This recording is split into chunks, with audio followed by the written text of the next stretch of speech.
Bienvenue dans notre émission Gouvernance locale, fidèles téléspectateurs de la RTS de développement. Comme vous le constatez très bien, nous sommes dans notre émission Gouvernance locale avec le professeur Nico Omeonga, qui est professeur d'université à l'UPN. Avec lui, nous allons parler sur l'entrepreneuriat moteur de relance de l'économie en République démocratique du Congo. Comme vous le savez très bien, vous avez constaté et vous vivez avec moi pour voir que l'économie congolaise est très basse, moi c'est insignifiante. Alors nous voulons un peu parler avec comment est-ce qu'on peut relancer cette économie dans l'entrepreneuriat avec le professeur Nico Omeonga. Bonjour professeur. Bonjour madame la journaliste. Professeur, avant qu'on puisse aller en long et en large dans notre émission, nous voulons un peu d'abord savoir comment on peut booster l'économie en RDC. Ah oui, c'est vrai qu'il y a plusieurs manières de booster l'économie congolaise, mais à ce qui me concerne, je trouve l'un des moyens les plus efficaces, c'est l'entrepreneuriat. Et pour cause, avant d'abonder dans ce thème qui me paraît important, il faudrait déjà fixer les idées pour comprendre c'est quoi l'entrepreneuriat. Pour faire simple, l'entrepreneuriat, c'est la capacité qu'a un homme, et une femme aussi, à réaliser une activité génératrice de recettes. Réaliser une activité génératrice de revenus en prenant les risques. Donc, quand nous parlons de l'entrepreneuriat, il y a une dimension du risque. Il faut ce que j'appelle, quelqu'un qui est riscophile. Parce que nous avons deux types d'hommes. Il y a les riscophiles et les riscophobes. Les riscophobes, ce sont ceux qui ont l'aversion du risque. Alors que pour entreprendre, il faut avoir le goût du risque, ce qu'il faut être riscophile. Donc, l'entrepreneuriat, l'avantage de l'entrepreneuriat, c'est que ça permet de tirer un grand nombre de nos concitoyens qui croupissent encore dans la pauvreté absolue, de se tirer de cette pauvreté. Parce que quand on entreprend, on se donne soi-même les moyens, mais on donne aussi de l'emploi aux autres. Donc, l'économie congolaise aujourd'hui souffre du fait qu'il n'y a pas assez de création de richesses. Je vous ai toujours dit, dans l'une des émissions, que pour parler d'une économie dynamique, c'est une économie qui est capable de créer des richesses. Et la création des richesses doit se faire de manière endogène, par l'effort individuel collectif de tous les Congolais. Donc, pour que l'économie congolaise devienne dynamique, pour la relance, il faut que la participation individuelle et collective de tous. Donc, l'entrepreneuriat me paraît la voie idoine pour booster ou relancer l'économie qui est en veille, sinon qui est presque quasi inexistante. La population congolaise vit vraiment dans une pauvreté extrême. Et comment ils peuvent avoir d'abord des moyens pour pouvoir créer leurs propres entreprises. Parce qu'il y en a des fois qui ont osé et que ça n'a pas marché par manque de moyens. Et puis, il y a trop de taxes. Et maintenant, ce sont les expatriés qui sont en train de faire cet entrepreneuriat-là. Comment jugez-vous ça et où est la piste de solution pour que ces gens-là ne puissent pas encore retomber toujours dans ces risques de perdre leur argent? Oui, et heureusement que l'émission dont il est question, vous parlez de la gouvernance locale. Donc, il faut passer par une bonne gouvernance, ce que j'appelle la gouvernance performante. Vous savez, depuis 2002, la Banque mondiale, dans sa branche qui traite de la performance des économies à travers le monde, a mis sur pied un rapport annuel qui publie chaque année les entreprises ou les économies dynamiques. Et regardez, pour ce que nous appelons les doing business. Doing business, c'est la facilité de faire les affaires.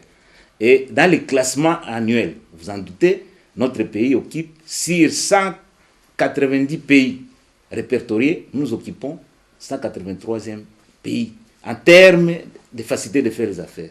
Mais sur le plan africain, c'est encore pire. Sur 54 pays africains, nous occupons 49e pays qui a la facilité de faire les affaires. Donc, il faut organiser la gouvernance. Vous dites que les gens n'ont pas assez de moyens. Mais je vous ai toujours dit, on s'enrichit avec l'argent des autres.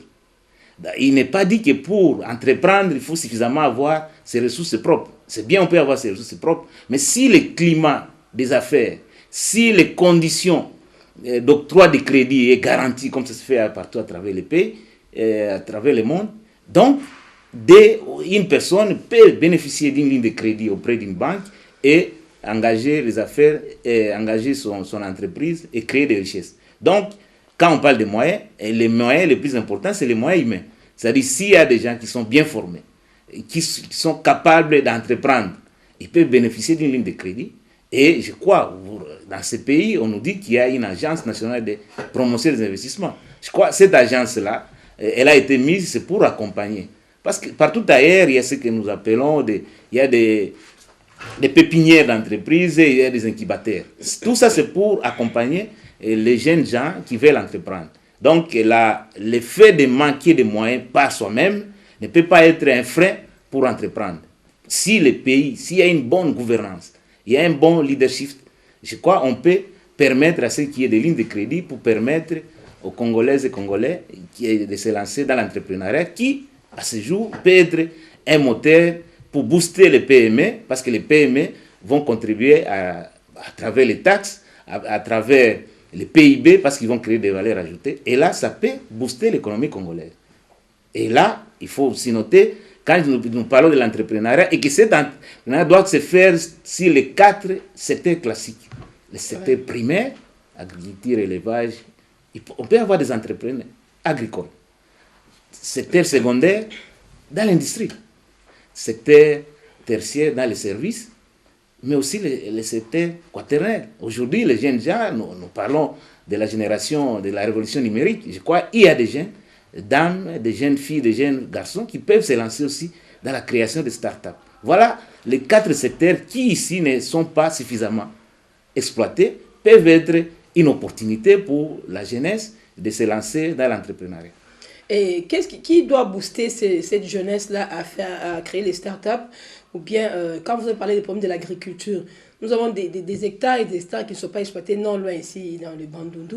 Et qu'est-ce qui doit booster ces jeunes-là? Qu'est-ce qui doit vraiment... qui doit vraiment aider ces jeunes-là à créer leurs propres entreprises? Parce que nous avons vu, le gouvernement lui-même l'a créé, Bukanga Lonzo, et la main-d'œuvre n'a pas été respectée aujourd'hui, c'est un conflit.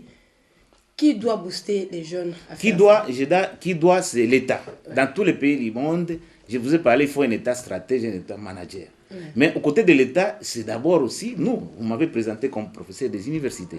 Donc nous devons revoir la démarche, la manière dont nous formons. C'est vrai, il y a la formation classique ou l'éducation classique conduit au salariat. C'est-à-dire quand nous formons les gens de la manière dont nous les formons à l'université, nous les préparons pour être utilisés, pour être engagés. Donc, aux côtés de l'éducation classique, il faut une éducation financière, une éducation entrepreneuriale, pour préparer, équiper les universitaires, les jeunes qui sortent de l'université, pour qu'ils réalisent que quand on sort de l'université, on n'est pas forcément obligé d'aller chercher de l'emploi, mais on doit être porté d'un projet bancable qui peut être soi-même ce qu'on peut appeler l'auto-emploi ou de l'entrepreneuriat. Donc, voilà l'État, et parce que quand je parle de l'éducation, l'université ou l'école, c'est subsidiaire à l'État. C'est l'État qui organise tous ces secteurs. Je vous ai toujours dit que le capital le plus important, c'est le capital humain. Mais qui organise ce capital humain? C'est l'État. Parce que l'éducation relève des missions régaliennes de l'État.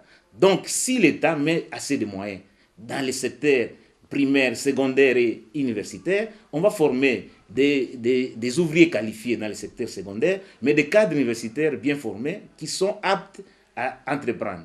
Voilà, je pense que tout tourne autour de l'État. Si l'État devient un État manager, un État stratège, va mettre des moyens pour permettre à ce que les jeunes aient de l'intelligence financière. Parce que je vous ai toujours dit, c'est l'intelligence financière qui nous tire de la pauvreté. Et là, nous avons le cas le plus éloquent, c'est celui d'un Américain, un entrepreneur très prospère, Robert Kiyosaki, qui c'est un entrepreneur prospère qui a démontré que pour entreprendre, on a au moins quatre éléments il faut mettre en œuvre, c'est-à-dire savoir gagner. Gagner quoi? Gagner de l'argent. Savoir gérer, savoir fructifier, savoir améliorer l'information financière. C'est quand les jeunes sont équipés de toutes ces choses, de la culture entrepreneuriale, des notions de management, de marketing, il peut lui-même élaborer un business plan qui lui permet de mettre une idée. On commence toujours par une idée. Une idée d'affaires, qui devienne un projet, et sur base d'un projet, il élabore un business plan et il peut créer sa propre entreprise. Donc l'État est au cœur de l'entrepreneuriat. Ce n'est pas que lui qui va faire l'entrepreneuriat, mais il va accompagner. Il va mettre des moyens pour permettre de faciliter de manière à ce que les jeunes se déploient à travers le pays, dans tous les 4 secteurs de l'économie nationale et qui arrivent à créer les petites et moyennes entreprises. Ça sera, et on crée et de la richesse, mais on crée aussi de l'emploi, c'est-à-dire les revenus qui sera redistribué et qui sera capitalisé. Et ainsi, nous allons quitter avec des PIB chétifs de 50 milliards de dollars pour avoisiner 200 milliards de dollars parce que tout le monde aura contribué à la création de richesses. Mais si, comme le cas, on a toujours dit que la démographie est un atout, si c'est cette démographie, cette jeunesse, elle est consciencieuse, elle est entreprenante, elle est éduquée. Mais si la jeunesse, comme c'est le cas, elle est inconsciente, elle n'est pas suffisamment préparée, elle va conduire et deviendra un goulot d'étranglement. Et là, je cite pour dire, la question de l'entrepreneuriat, c'est une question qui a une dimension aussi mentale. Et là, je salue mon aîné, Mabiga Kalanga, à 65 déjà. Il avait élaboré un ouvrage qui peut qualifier de best-seller, qui la remise en question, base de la décolonisation mentale. Et il a indiqué dans son analyse, parce que c'était pratiquement un procès de la société congolaise, il a relevé qu'il y avait 4 maladies qui sévissaient la jeunesse de plein pied. Il a parlé de l'inconséquence. Première maladie, l'inconséquence, l'insouciance, l'inconscience et le complexe de la dépendance. Or, je réalise qu'après presque plus d'un demi-siècle, ces maladies-là sont encore présentes et même vivaces. Donc, il faut commencer par guérir ces maladies de l'inconséquence, de l'inconscience, de l'insouciance et le complexe de la dépendance. Comme ça, les jeunes vont s'émanciper et il va entreprendre. Professeur, les jeunes vont s'émanciper, on ne refuse pas. Mais il y a eu la FPI qui devait quand même accompagner la jeunesse. Mais malheureusement, nous avons vu que la FPI n'a pas accompagné la jeunesse. Au contraire, elle a augmenté peut-être des moyens pour les parents qui ont encore des moyens pour pouvoir créer des entreprises. Aujourd'hui, faut-il créer encore un fonds pour relever cette jeunesse à être entrepreneur, ou bien on doit encore miser encore sur la FPI qui est presque là, inexistante? Bon, je vois, vous savez, dans ces pays, nous avons... je ne comprends pas. Pourquoi nous voulons, certes, nous voulons des réformes, mais une bonne réforme, ça doit conduire à l'amélioration de la qualité de vie de la population. Il y a des structures existantes qui sont inadéquates. Mais pourquoi créer d'autres qui seront budgétivores alors qu'il y a des structures, comme vous l'avez dit, fonds de promotion industrielle? Je crois, si ces fonds-là, les gens qui sont placés, comment sont-ils recrutés? C'est ça tout le problème. C'est un problème de casting. Dans ces pays, nous avons un problème de casting. Il n'est pas dit que parce que quelqu'un, c'est un ami politique ou un membre de la famille qu'il faut les placer. Non. On a besoin de managers, on a besoin de gens véritablement équipés, formés pour la tâche. Mais qu'est-ce que nous constatons? Quand on procède à la nomination des mandataires, qui sont ceux ou celles qui sont placés à la tête de ces structures? C'est ça tout le problème. Parce que si vous avez des gens qui ne sont pas outillés et vous les mettez là, et donc ils vont se les remplir plein les poches et ils ne sauront pas quel est le rôle des FPI. Je vous avais dit même l'autre fois, FPI, comme vous le dites, il y a toujours des conjonctions abjectes avec la politique, où on a vu dans les années passées, on prend quelqu'un qui est à la tête d'une association bénéficier l'un des crédits des FPI, alors que FPI, comme l'indique, c'est pour soutenir l'industrie. Bon, on peut créer, mais le problème c'est de créer des structures, mais c'est de les faire vivre. Il faut les booster, les vivifier. Et pour les vivifier, il n'a besoin que des managers. Placer des hommes qu'il faut à la place qu'il faut. Arrêtons avec cette complaisance qu'il y a à l'élite domicile où on ne tient pas compte, l'élite est à la traîne, on prend les barbares et les marginaux sociaux qui sont à l'avant-plan et, conséquence, nous nous retrouvons là où nous nous retrouvons. Or, il est aujourd'hui les questions de l'élite, il est question des hommes suffisamment outillés, non seulement qui sont formés, non seulement qui sont intellectuels, mais qui ont aussi de l'éthique. Il faut toujours allier dans la gestion, dans la gouvernance, des choses, l'expertise et l'éthique. Mais c'est ce qui manque souvent dans les critères de sélection des mandataires des entreprises de l'État. Et c'est ce qui, parfois, nous conduit au chaos auquel nous assistons. Et j'ai l'impression que nous tournons toujours en rond par rapport à l'économie congolaise. Vous, en tant que professeur d'université, donnez-nous un peu les méthodes, comment cette jeunesse peut aujourd'hui être entrepreneur et résister, ne pas tomber en ruine. Première chose, il faut créer le climat des affaires. Vous vous rappelez, nous sommes champions en réforme. On nous avait dit que nous devons adhérer à l'OADA. Et l'OADA pourrait être un des facteurs qui nous permet d'avoir un climat attractif. Parce que s'il n'y a pas un bon climat d'affaires, aussi on l'a dit, nous sommes un des rares pays où la fiscalité, qui devrait être un élément pour booster l'économie, mais la fiscalité pour notre pays devient un goulot d'étranglement parce que ce n'est pas une fiscalité de développement, mais c'est une sorte de terrorisme fiscal. Il y a une multiplicité de taxes qui ne dit pas son nom, d'impôts, et qui ne permettent pas. Et un jeune, vous l'avez dit, qui n'ont pas assez de moyens, mais s'il réalise que s'il veut entreprendre, tous les gros des moyens qu'il va réaliser seront ravis par des rapaces. Bon, il va préférer garder cet argent et peut-être le bouffer. Donc, il faut créer un climat des affaires. Je vous ai dit que même le doing business a été créé, c'est par rapport au climat des affaires. La facilité de faire les affaires. Pour qu'il y ait une bonne facilité de faire les affaires, il faut revoir la fiscalité. Assouplir. Parce que quand on assouplit la fiscalité, ça va tirer nos jeunes qui sont dans l'informel. Ils vont revenir. Assouplir, c'est-à-dire que pourquoi on crée des guichets uniques? C'est bien. Mais est-ce qu'ils sont opérationnels? C'est tous les problèmes. Et toutes ces tracasseries d'ordre administratif, d'ordre financier, d'ordre politique, qui pilule à travers les pays et qui, aujourd'hui, émascule l'environnement économique, au lieu d'être un environnement attractif, devient un environnement morose et ça ne permet pas aux jeunes. Donc, tout revient autour de l'État. Et l'État a ses animateurs. Je vous ai dit, nous avons le problème de leadership.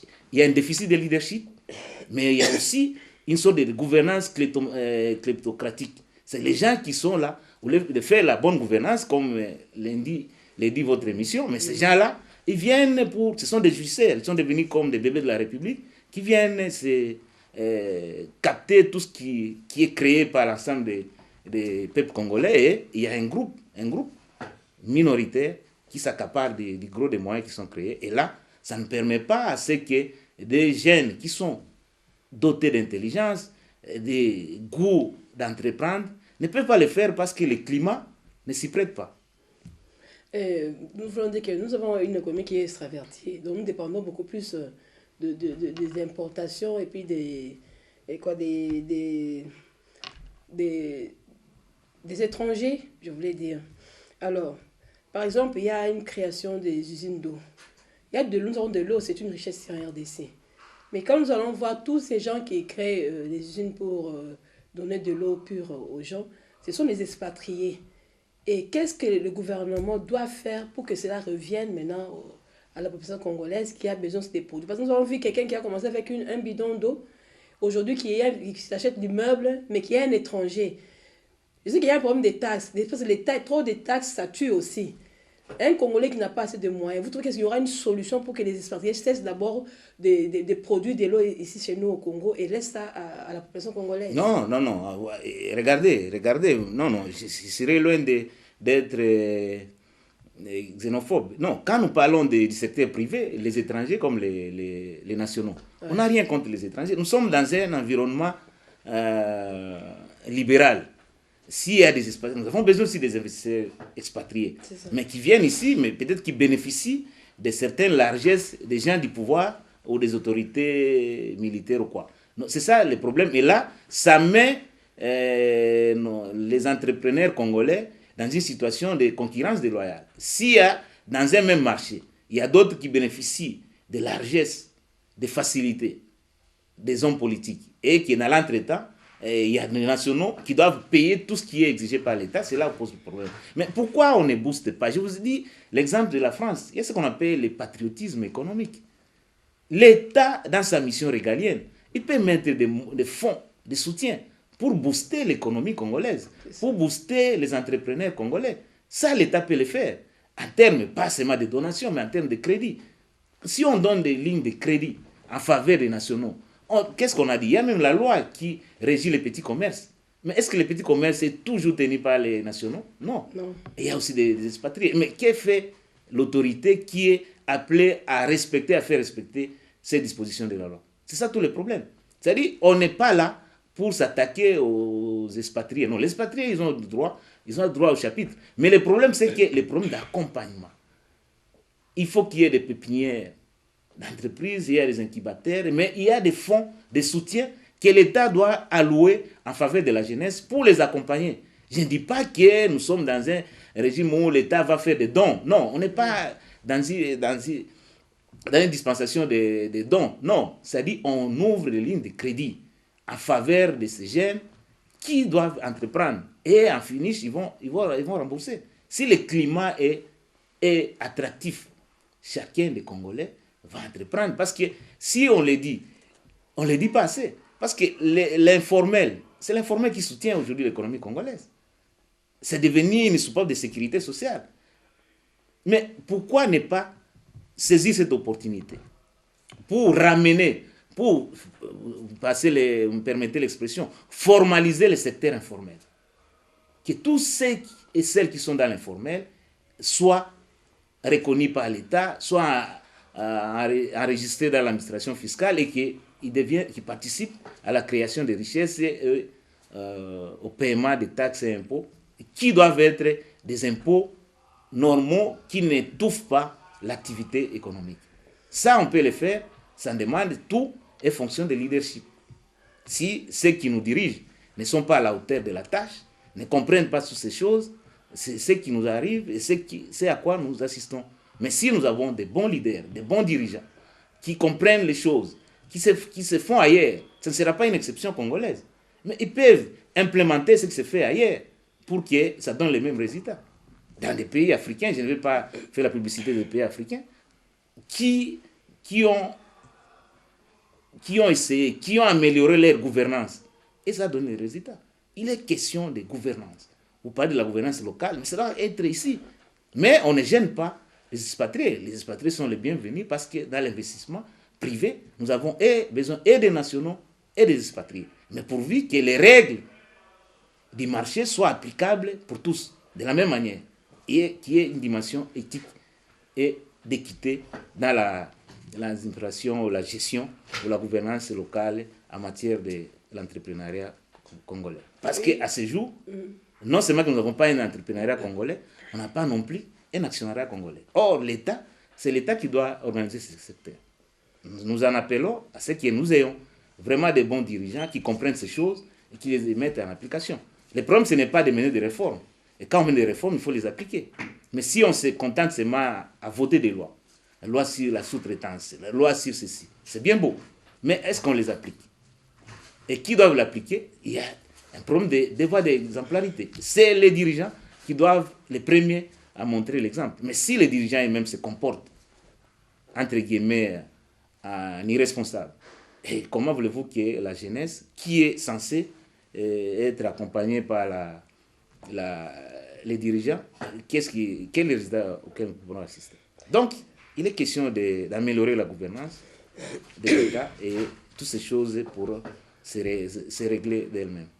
Et sous d'autres cieux, nous avons vu les universités prendre des initiatives comme telles. Et on forme les étudiants et puis on leur donne aussi cette possibilité-là de créer des entreprises. Vous êtes professeur à l'UPN. Je pense que vous aussi, vous pouvez avoir ce genre d'initiatives, de coopératives, peut-être de donner certains arguments au niveau du gouvernement central pour pouvoir quand même accompagner cette jeunesse-là. La question, vous rêvez même en tant que professeur d'université, pourquoi vous ne faites pas aussi cet effort-là de créer aussi, frayer le chemin à ces étudiants-là pour qu'ils ne puissent pas rester des paresseux? Non, loin de moi ici de faire de l'auto-célébration, encore moins de l'autoflagellation. Je crois les professeurs d'université qui me suivent, mes collègues, savent très bien. Aujourd'hui, par exemple, à l'IP, nous avons tout ce qu'il faut pour outiller la jeunesse en termes de formation. Nous avons des cours de management, de marketing, d'entrepreneuriat et tout ça, c'est limite. Mais vous parlez de l'université, c'est vrai. L'université a pour vocation de relever les défis. Mais de quelle université parle-t-on? Parce qu'à la base, quand on parle de l'université, c'est d'abord la recherche. Et pour qu'il y ait la recherche, il faut des moyens. Mais quels sont les moyens qui sont alloués? Toutes ces universités-là sont précarisées. Vous voulez qu'est-ce que les professeurs peuvent le faire? Et ailleurs, un professeur est d'abord, par essence, un consultant. Et combien d'autorités sollicitent l'expertise des professeurs? Il n'y en a pas. Au contraire, et ces autorités profitent de la situation un peu précaire des professeurs pour les utiliser afin qu'ils deviennent des gens qui vont faire les dialogues comme c'est le cas aujourd'hui. Et c'est là, c'est les pays qui se mêlent. Mais je pense que si on revitalise l'université, on donne les moyens qu'il faut à l'université, je crois, les universités, en tout cas la mienne, l'Université pédagogique nationale, et par sa vocation, peut faire résoudre les défis et apporter les solutions idoines. Mais malheureusement, encore une fois, l'université n'a pas assez de moyens, l'université est précarisée, les professeurs même sont précarisés, les personnels académiques, scientifiques sont dans un état de précarité absolue. Je ne pense pas que dans une précarité ambiante, c'est là, quelque chose d'excellent peut y sortir. Mais, en dépit de toutes ces difficultés, les professeurs d'université se donnent de la peine pour donner le meilleur d'eux-mêmes, de manière à ce que vous-même, vous êtes ici, vous êtes les produits des professeurs de l'université. Donc, l'université congolaise, loin s'en faut, c'est une université qui tient en dépit de toutes les difficultés auxquelles elle est soumise. Merci beaucoup, professeur Meonga. Un petit mot de la fin par rapport à cette émission dont nous parlons de l'entrepreneur qui est le moteur de la relance de l'économie congolaise. Un mot de la fin à nos téléspectateurs qui sont de vous suivre maintenant. Un mot de la fin, on ne peut jamais imaginer l'entrepreneuriat sans penser à Jean-Joseph Schumpeter, qui est l'auteur de la destruction créatrice et qui est aussi le père de l'innovation. Parce que si vous voulez entreprendre, il faut quelque chose. Un entrepreneur, c'est quelqu'un qui est porté par un double optimum. La satisfaction optimale des consommateurs, mais la satisfaction aussi de la rentabilité de l'entreprise. Donc, on réalise les bénéfices en donnant satisfaction aux consommateurs. Donc, j'invite la jeunesse congolaise de se relever parce que quand on parle de l'entrepreneuriat, ce qui porte à bout des bras l'entrepreneuriat, c'est la jeunesse. J'invite tous mes étudiants à travers le pays, tous les anciens étudiants qui sont des cadres universitaires, de comprendre. Certes, c'est pas quand il y a des défis qu'il y a effectivement d'opportunités. Vous devez relever les défis et la société congolaise vous attend et la jeunesse est capable de relever ces défis. Je fais confiance à la jeunesse. Merci beaucoup, professeur Nico Omeonga. Avec vous, nous avons échangé sur l'entrepreneuriat moteur de la relance de l'économie en République démocratique du Congo. Et je sais que prochainement, nous allons encore alimenter cette émission avec vous toujours pour voir comment est-ce que les jeunes peuvent prendre conscience et booster l'économie congolaise. Merci de rester fidèle au programme de la RTNC Développement. Au revoir.